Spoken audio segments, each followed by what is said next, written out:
Food and energy, the most important commodities in the future. We should do some actions in research and development and innovation for the future of our children's children.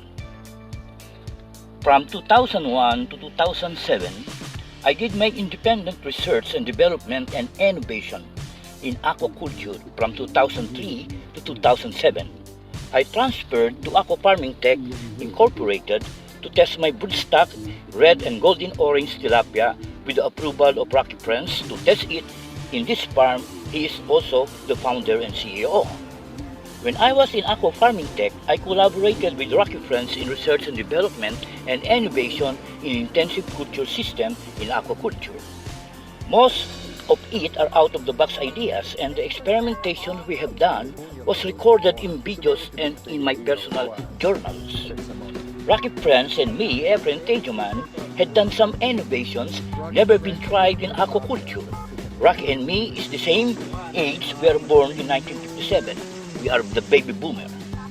Aqua Farming Tech is the definitive leader in the industry. State-of-the-art aquaculture operations are conducted from the two farms encompassing 120 acres. Always an industry innovator, Aqua Farming Tech is the first farm with more than 60 tanks, one of the first farms to build above the ground cement tanks, and the first farm to utilize a mechanical aerator to improve the oxygenation of the water, the first farm to develop and implement method of recycling water, and the first farm to generate significant percentage of its power from solar, and the first farm to self-manufacture its own feed, and the only farm endorsed and accredited by the state of California to do and accept training and education of people about intensive culture system in aquaculture.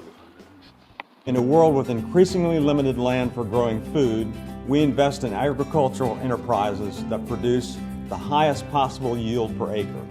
We also leverage that strength by using the most efficient energy resources on the planet.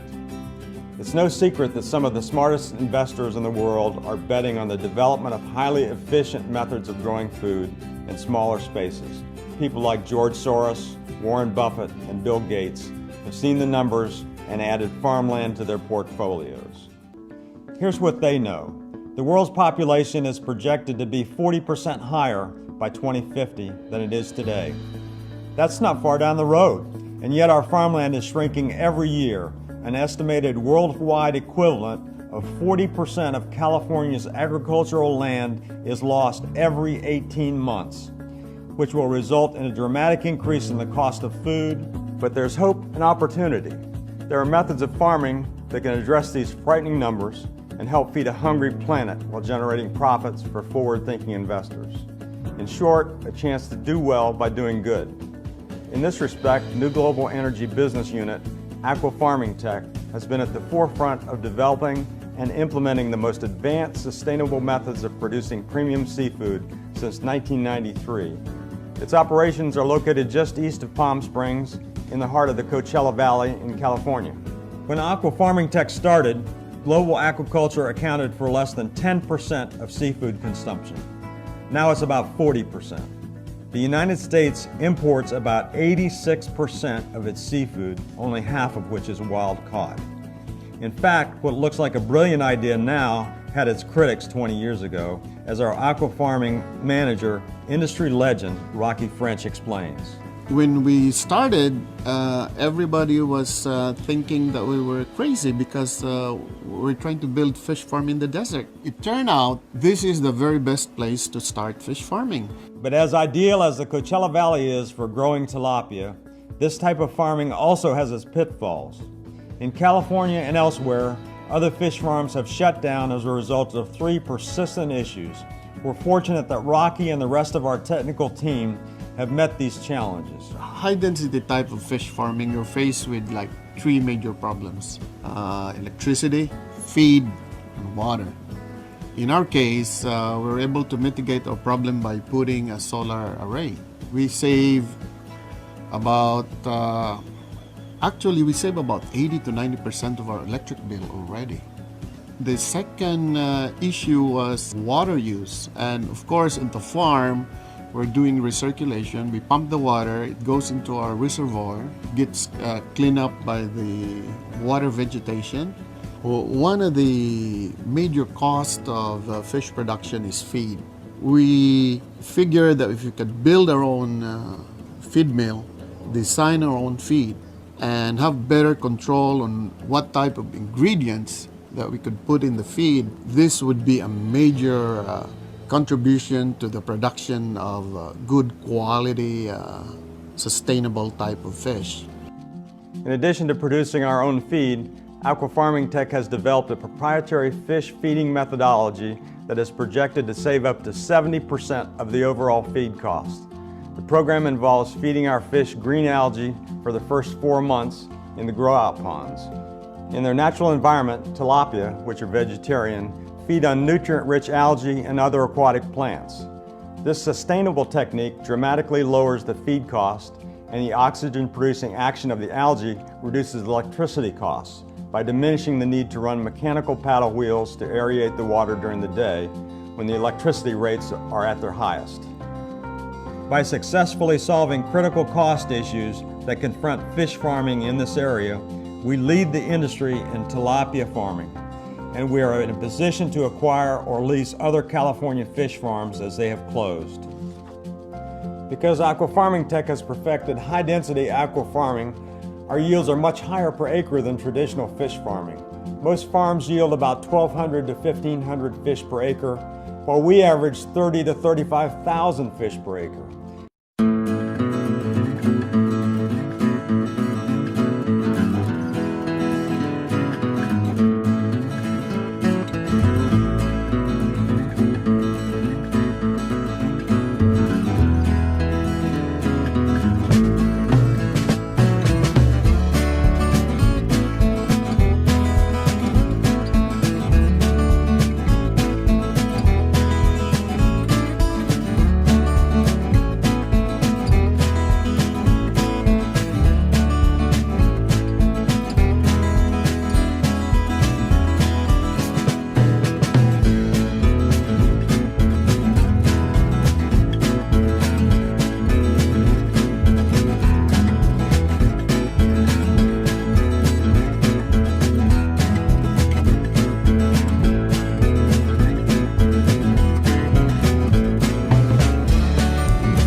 Yeah, because when I came into this church, I made a great choice that I made to be here. Amen. I've been Praise here God. in this church, actually living Praise in this God. church for 6 years. 6 years, that's my maybe I'm out of my That's what my nephew even told me. However, I have seen a lot of things that's happening in this church. That's the reason I'm still here. Praise God. I have seen some prophecy or vision that we made. That's 4 years ago, Pastor Hector and former Pastor Noni. That this church 4 years ago is not like this. Then we have this kind, and then the members of the church maybe 20 or 30, and sometimes the praise and worship is already there at you're going to sing, and somebody asks me, where are the people? Where are the only people here? And I've seen Pastor Hector how he struggled. And then he asked me if I can stay in this church for a while, just to watch the property because it is vandalized. There's some graffiti, there are cutting fences there, and they're throwing a lot of, a lot of things over here. And it took me a month to decide. So I just sleep in my car. And Pastor Hector told me, come on, go inside. No, just sleep in my car. For a month, that's winter time. And rather don't know it.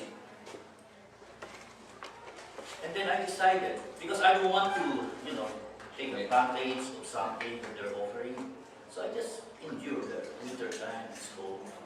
And the Pastor Hector said, okay, after a month, I decided, okay, maybe I can stay in this church because I want also to know God in Jesus Christ. Because I was raised in a Catholic family, because in the Philippines, we're all Catholic, 90%. And then I still remember my mother bringing me in the church. That's my first exposure. And then I became an altar boy. When I graduated from elementary, my father decided that I will go in the seminary, minor seminary, because he thinks I'm going to become a priest. To become a priest, Catholic priest, it will take you a long time. If you start from high school, I think it will take you 12 years of studying. And us here, it will take us only, 3 years, 3 hours, 2 days, and finally, you might become a pastor. And to become a priest, it will take you 12 years. That's a long, and you will be staying in the seminary. You see, it's like and it's also expensive. Not everybody can go to the seminary because you have to pay a lot of money because the board and lodging and everything. Anyway, when I finished my minor seminary, we started 16, we graduated 12, and Lati became a priest actually in my batch. But some become a pastor, some become active in their churches, and now maybe I became dormant for a long time, and now I'm active here in this church, trying to help whatever I can help. And then I have this kind of vision also, that because there's something that I'm doing, because this is, United States is what they call the land of opportunity. You make it here, something you do, you're made. Then I have something that I'm doing, that until now I'm still wondering to our Lord, why are you holding me still here? Like, suffering, this and that. But however, while reading the Bible, because I became dormant for a long time, it's only lately that I started reading the Bible. I would like to share something in Ecclesiastes chapter 3, that it says here, to everything there is a season and time to every purpose under heaven. So everybody here in this class have a purpose. Amen. Under heaven. Because everybody is unique. Maybe you're good in preaching, maybe you're good on something. My gift is different. I can make something out of something.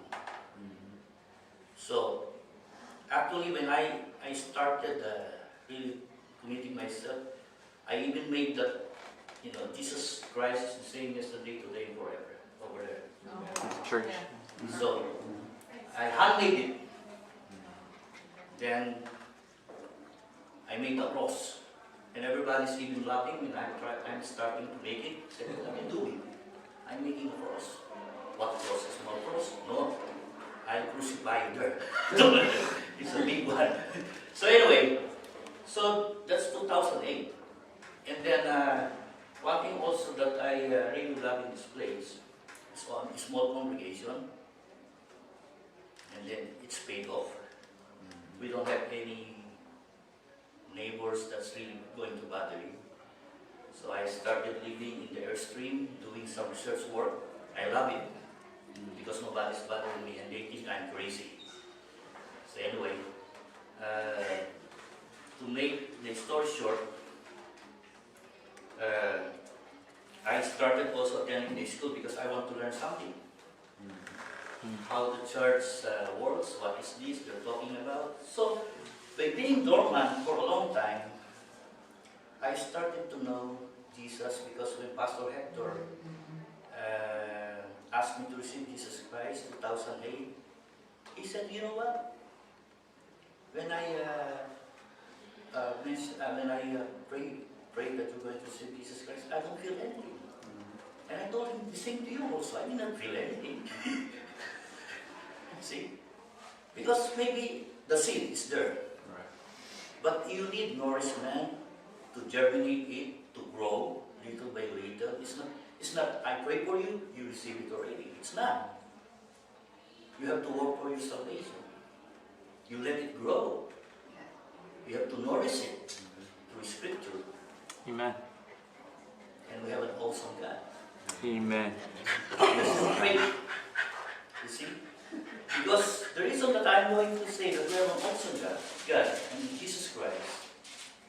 You know, there's when Jesus Christ was crucified, there's two guys with him. That's right. And one said to him, remember me. Once you come to your kingdom. You know what he asked? Just to be remembered. But Jesus sees his heart. How sincere he is. His faith. And what he said? Jesus said to him, today you will be in paradise with me. Amen. You see, nothing is too late for us here. That's all I can share. Praise God. Praise God. A good case can be made that the eighth commandment, do not steal, is the one commandment that encompasses all the others. How does do not steal encompass the other commandments? Well, murder is the stealing of another person's life. Adultery is the stealing of another person's spouse. Coveting is the desire to steal what belongs to another person. Giving false testimony is stealing justice, and so on. This commandment is unique in another way. It is the only commandment that is completely open-ended. All the other commandments are specific. The fifth commandment, for example, states that it is our parents whom we should honor. The sixth commandment, prohibiting murder, is about taking the life of an innocent human being. The seventh commandment, prohibiting adultery, is also specific to a married person. Two unmarried people cannot commit adultery. But the commandment against stealing doesn't even hint at what it is we're forbidden to steal, which means that we cannot take anything that belongs to another person. And that, in turn, means three big things. First and foremost, the commandment against stealing has always been understood to mean that we are not allowed to steal another human being, what we call kidnapping. That is why no one who had even an elementary understanding of the eighth commandment could ever use the Bible to justify the most common form of slavery, the kidnapping of human beings and selling them into slavery. Critics of the Bible argue that the Bible allowed slavery, but the type of slavery described was in almost all cases what was known as indentured servitude, the selling of oneself to another person for a fixed period of time in order to work off a debt. This had nothing to do with kidnapping free people, such as was done in Africa and elsewhere. That was expressly forbidden by the eighth commandment. The second significant meaning of the commandment against stealing is the sanctity of people's property. Just as we are forbidden to steal people, we are forbidden to steal what people own. It has been shown over and over that private property, beginning with land ownership, is indispensable to creating a free and decent society. Every totalitarian regime takes away private property rights. In the ancient and medieval world, a few rich people owned all the land, and the majority of the population worked on that land for the enrichment of the owners. And then in 19th century Europe, many socialists argued for taking away private property and giving it to the quote-unquote people. Where that advice was followed, in what came to be known as the communist world, theft of property quickly resulted in theft of freedom and ultimately massive theft of life. The third enormously important meaning of the commandment against stealing concerns the many non-material things each person owns: their reputation, their dignity, their trust, and their intellectual property. Let's quickly run through these. 1. A person's reputation. Stealing a person's good name, whether through libel, slander, or gossip, is a particularly destructive form of theft because, unlike money or property, once a person's good name has been stolen, it can almost never be fully restored. 2. A person's dignity. The act of stealing a person's dignity is known as humiliation, and humiliating a person, especially in public, can do permanent damage to what is perhaps the most precious thing any of us owns: our dignity. 3. A person's trust. Stealing a person's trust is known as deceiving someone. In fact, in Hebrew, a term for tricking someone is gnevat da'at, which literally means stealing knowledge. One example is tricking people into buying something, as when a real estate agent omits telling a prospective purchaser all the flaws in a home in order to make a sale. Another example would be when someone deceives another person with insincere proclamations of love in order to obtain material or sexual favors. 4. A person's intellectual property. This form of theft includes anything from copying software or downloading music and movies without paying for them to stealing a person's words, what we know as plagiarism. Stealing a life, a person, a spouse, material property, intellectual property, a reputation, dignity, or trust. There is hardly any aspect of human life that is not harmed, sometimes irreparably so, by stealing. That is why it is fair to say that if everyone observed only one of the 10 commandments, observing the commandment "do not steal" would, all by itself, make a beautiful Now I have world. here the receipt coming from I'm 99 Dennis cents, and this happened around 8 o'clock in the morning. They just open, okay? I'm paying now, Leticia, and then she suddenly said something. Anyway, I'm so sorry because the next thing that you're going to hear, I raise my voice, okay? I warn you not to touch this! I'm going to complain to your company, motherfucker. This is the worst thing that you do to me. Let us see. I will be complaining to your company. Okay, this is Leticia, who violated my rights, my personal property, my personal journal. Okay. I've been working on that for so long, and he threw it, and she threw it. I warned him not to touch it, and this is the person that did that, Leticia. Okay? I tried to talk to her. Okay? I am a customer of the 99 cents, and he did something. I'm working for that personal journal for 5 years, and this is what she did. In front of the 99 cents, okay, this employee, this employee of the corporation violated my rights. Okay, this is my personal property, and he destroyed it. Okay? For the police, I will not be leaving this property unless my property, I'll be suing you. Huh. Do you know your corporate code of conduct? Huh? Leticia, do you know your corporate code of conduct? What you did? I warn you. Remember that. I warn you. Just go, man. Come on. Let this be a lesson to everybody. Let this be a lesson to everybody in 99 Cent Store, all the employees. You must know your corporate code of conduct. How to treat the customer.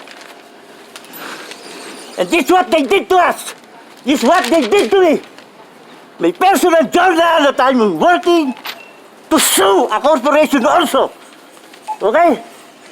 This is a legal documents that she did something. Alright? She didn't listen. And this is what is stated over here. You see that? I'll be writing to the corporation, to the president of this corporation, and let us see. I warn you already. Call the police! I will not be living unless given justice. Let us see. These are people given the authority and they abuse it. Let us see. I have also here my rights. That is my personal journal. Working for it for 5 years, and what you did, you destroyed it. Okay. Stupid. Oh my.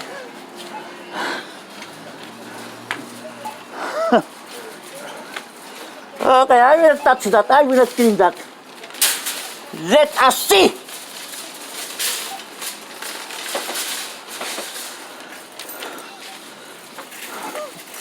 Alright, people. Abuse again of their authority. Given an authority, abusing it. Employees to serve the public. What is the of the corporation? Serving the public.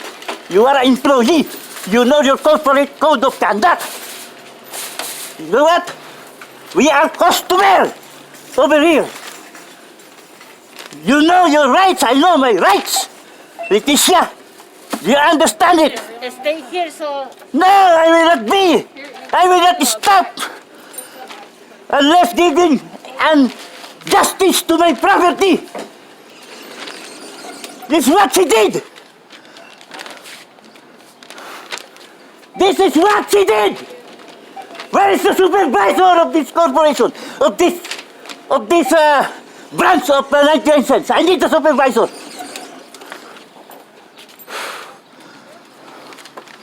Where is the supervisor? Come on! I will be staying all day here.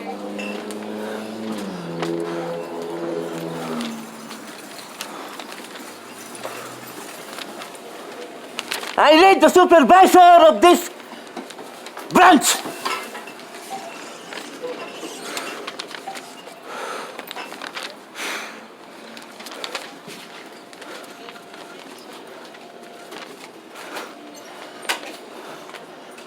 Please, you are holding me here.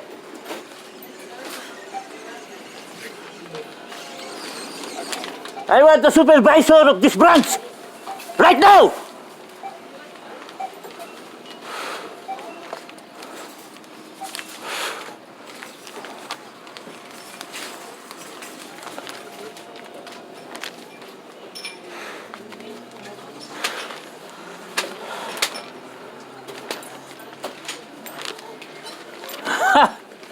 Come on, Leticia.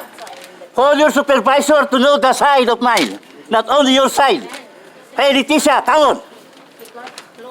I will not remove that property of mine over there. If something happened to my property, I will sue this corporation.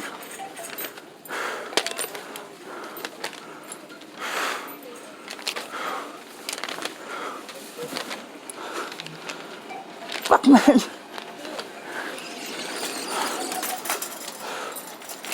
Okay, please. Because somebody throw my property.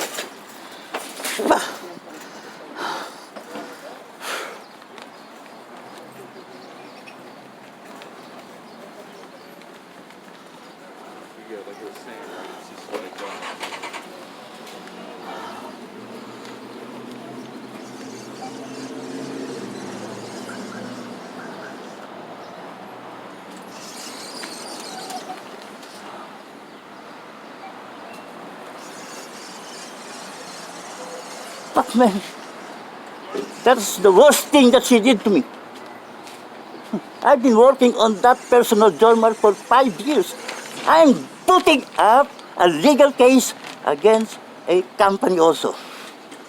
And I told her not to touch it. All right?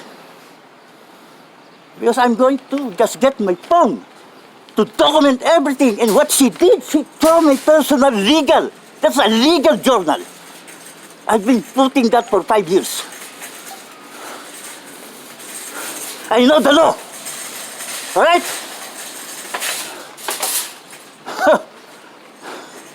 I know the law. I know my rights. And that is my personal journal, illegal.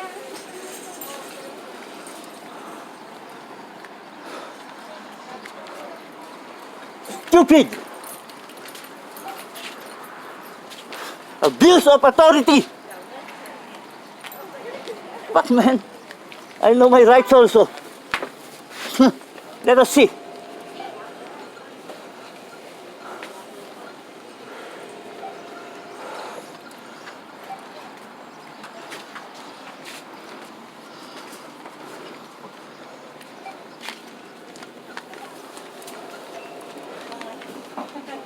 Should I be the one to call the police? Okay? I want to be nice. But once I call the police, that will be now the legal action that I'm going to do. Leticia, an employee of this corporation, 99-cent store, violated my rights. My personal journal that she threw outside.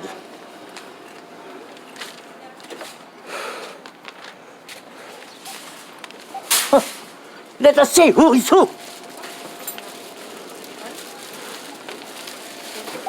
I tried to be nice to her, but she got an attitude, a character. Do you know your corporate code of conduct, guys? Employees of the corporation of this 99-cent store, how to treat your customer? Not like this.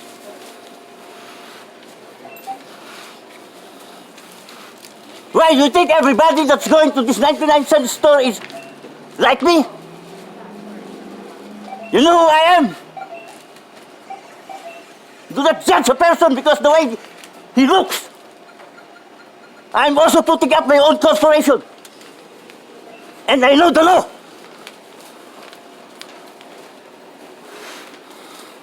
And I know what is a corporate code of conduct.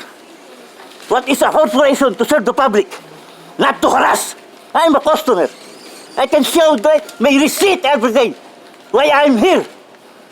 It's where I buy my food, everything. In the morning, in the afternoon. Every day. That's the reason I have all my receipt with me. It's where I buy my food every day. Where should I go? Because I know this 99 cents is helping me a lot of what happened to me. It's where I can buy my food, everything.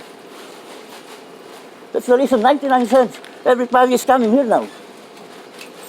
People are becoming wise. That's what till Walmart. Walmart till a lot of store. And 99 cents is going to kill now a lot of store because of what they are selling. The price is so low. How can you compete with that? 99 cents. You can have things that you cannot buy in Ralph's or... And this person, how stupid. I tried to talk to her. Man, I just went and get my phone. When I went back, I warned him not to touch it. She threw it. You see that? It's now in front of the 99 cents, my journal. I've been working for 5 years. I'll get my lawyer. Stupid.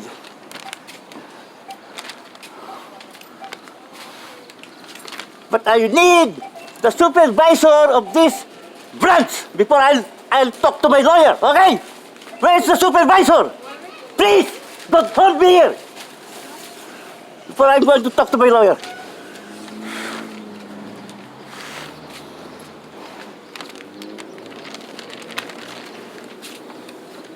Does anyone concerned about this branch? You employees. Who is the supervisor so that I can go? Don't hold me! Before I go to my lawyer. Okay? Who is the supervisor? He's the highest authority over here. Give me that person right now. So that we can talk to each other. Please give me.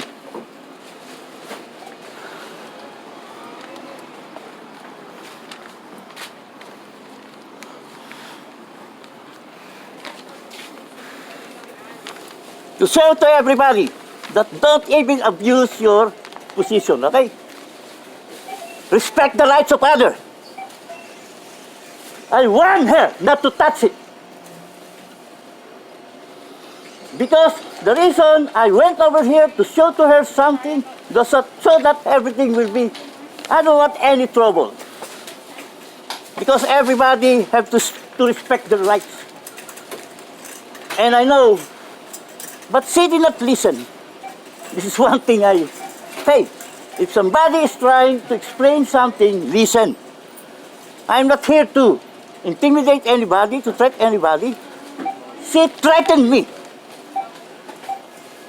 Man, you're going to tow my car? That's my property? Man, I went to 99 cents. And then you're going to tow my car? That will cost me a lot of money. Remember that. Just buying something from 99 cents, they're going to tow my car. And how much is the towing? It cost me $200. Right? Went to 99 cents, cost me not $200, more than that. Now more than that, cost me. And now I be in front of 99 cents, picking up my personal journal that is legal. What a shame. My dignity, my reputation. Picking up my personal journal that is legal in front of 99 cents. What a shame to myself at my age. I'm 63 years old to do that. Picking up my personal journal in front of the 99 cents where everybody is coming inside looking at me, picking it up. What a shame to me. My dignity. Motherfucker, this is the worst thing that happened to me. Went to 99 cents. And then happened my personal journal that I worked for 5 years against a corporation also. Will be picking up in front of 99 cents. A dignity, my reputation, what a shame for a human being to do that. I am a senior citizen. I went to 99 cents because I believe in something that it will be financially at this moment in time, locked up because of the COVID. I can save some money, but what happened is what? The worst thing that happened to me. A nightmare. I'm working for this for 5 years. And she throw it. Oh Lord, what kind of attitude is that? What kind of character? What a shame. I lost my dignity again. People. There's a lot of people that abuse their authority, even in 99 cents, I can't believe that. This employee, thinking that she can do anything she wants. There is a law in this country. You must know how to respect the property of other people. This is not an ordinary property, man. Every pages, everything that I wrote in this took me time and effort. And what she did, then I have now to put it again together. My God, why should I do that? When I went inside, everything is in order. And now, this is now a mess. And then picking it up one by one is again the same. One page is important. This is priceless. This person don't know how much time I spent in this personal journal of mine. A legal document, work for it, took me 5 years to put it together. And now I am on the final stage to put that legal action against this corporation also.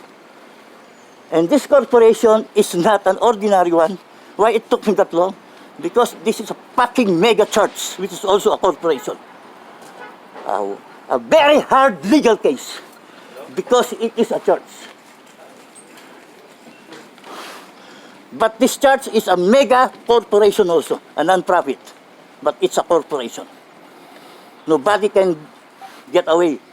Even a church, you can sue them if you know what to do. Okay?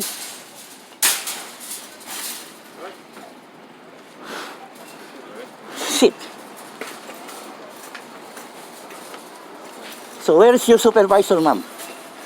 That's the one with that one. That person? Okay now. So, Leticia is the supervisor. Okay? For everybody to know, she is the one, the supervisor in this.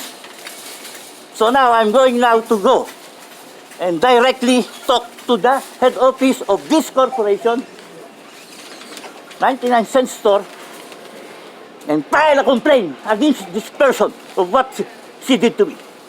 You are a witness, right? What is your name? So she don't want to, but I got them in my video. Okay, this is the one also, an employee. I just got. Oh, okay, no problem. I'm just showing everybody that these are now the employees that are present. Okay, I got there in their video. Okay, before I go, I'll pick up my journal one by one. All right, these are the witnesses, and I have them in video. And what time is it? Anyway, it's in the video also. So Leticia is the supervisor. Okay? So we have everything here. The timeline. The time is everything documented. Alright? So now I'm going to pick up my personal journal that I've been working to. What a shame to myself. My dignity, my reputation, again, is now tarnished. Okay. Thank you very much. Okay? Thank you very much. Anyway, I have my receipt, everything in me. What I have inside my car are all came from this store. Alright?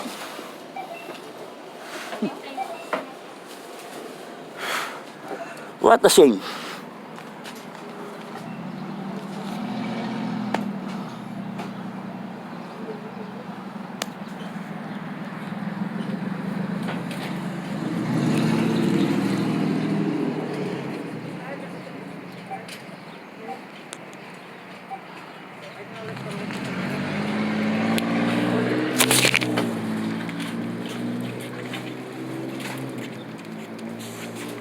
Okay, Yeah, it's okay. let's pass by.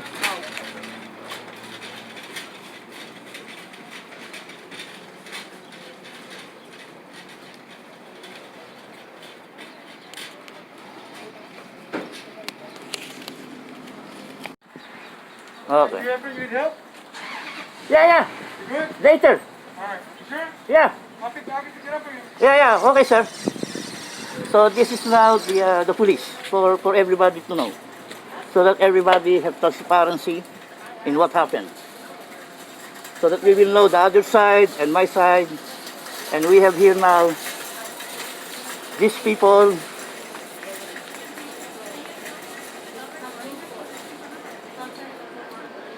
Yeah, to serve the public. Anybody can record anybody. He can record me, I can record him. That's what Yeah. I'm doing right now. Because we are doing something here. No expectation of privacy when you're Yeah, we have my rights also.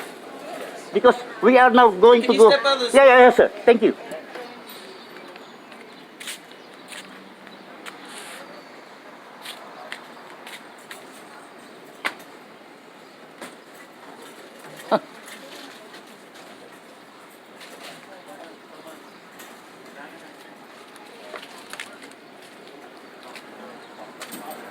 Because those people should know something. Okay, this is the LAPD.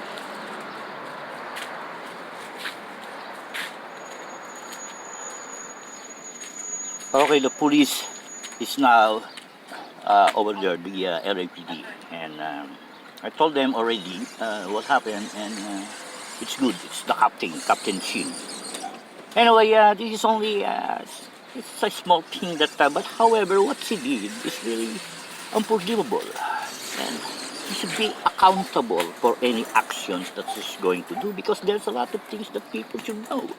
That is the reason. Okay, now the Captain Sheen is getting all the information that she's going to give, that is coming from his mouth. Whatever she's going to say to the police, okay, would be used also against her, because she should also substantiate whatever she say. Okay, the words should have also something there that should be something there that you can have to substantiate your claim. Alright, there's a lot of things that Leticia should learn. Okay? Because right now the situation is not normal for everybody to know we are doing something here, because the most important, even in the Constitution of the United States, is your right and freedom to life. Come on, man. You will do everything to save your life. Right now, to the situation, there is a lot of people dying from COVID. The virus, even here in the United States right now. That's the reason we are having this kind of riots of what's happening.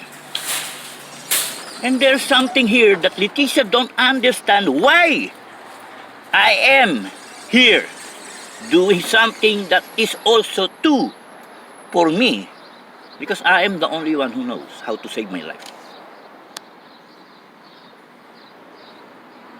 I'm just waiting for you know what? This is for everybody should learn, okay? If you can survive this pandemic, remember that, survive this pandemic, okay? You are the only one that can really protect yourself. You don't even trust nobody. Don't even trust yourself. Because sometimes you will do some stupid thing that it will cost your life. And that's too late. Once you're dead, you're dead. Okay? No more. And, man, I love my family. I want to see them. It's the reason I'm isolating myself in my car. It's the only way that I know that I can be. I don't want any association to nobody, okay? The reason only that I'm going to 99 cents to buy my food. That's it. And then, why I am in my car? Because that's the only way that I can also what? This is what they call, once you isolate yourself, even you are in the fucking castle, you are there all alone. Man, inside your car.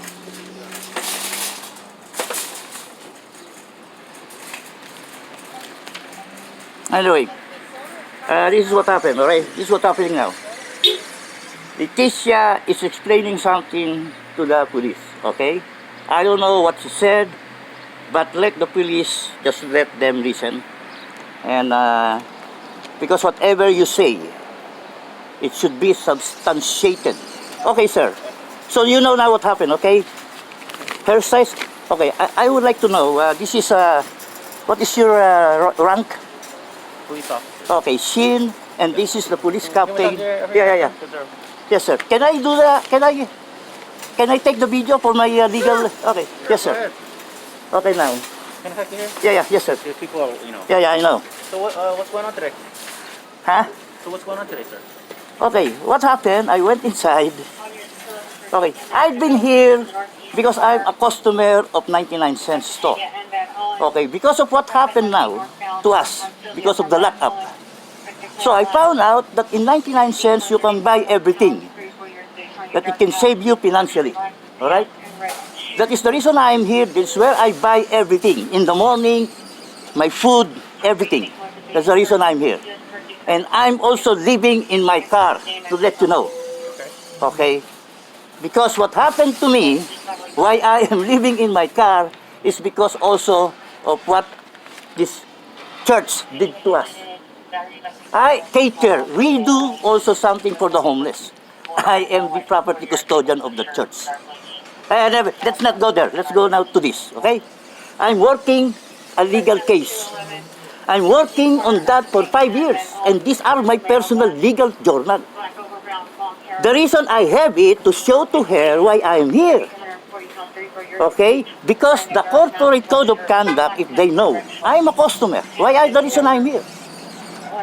The reason I'm here, because I do everything here for me to live.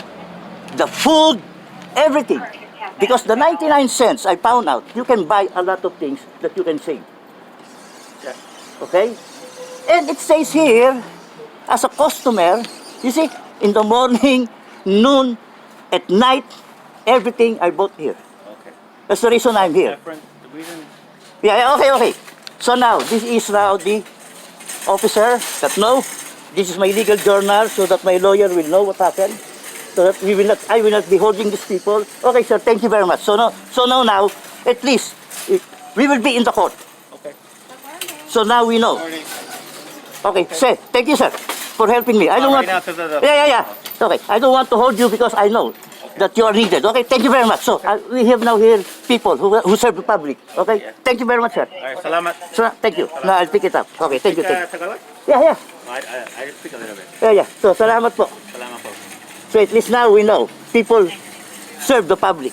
These people, these police officers have now done their duty. Okay, legally. All right, thank I you. only know Salamat. I only know a few like Tagalog, like kumusta ka? Yeah. Okay, anyway, so now, man, they don't know. I warned her not to touch it. I'll just get my phone so that we can document everything, so that there is a transparency. I told her that. I tried to be nice to her. Okay, Then yeah, I found out she is the talked to super. her, Efren, and- Yeah.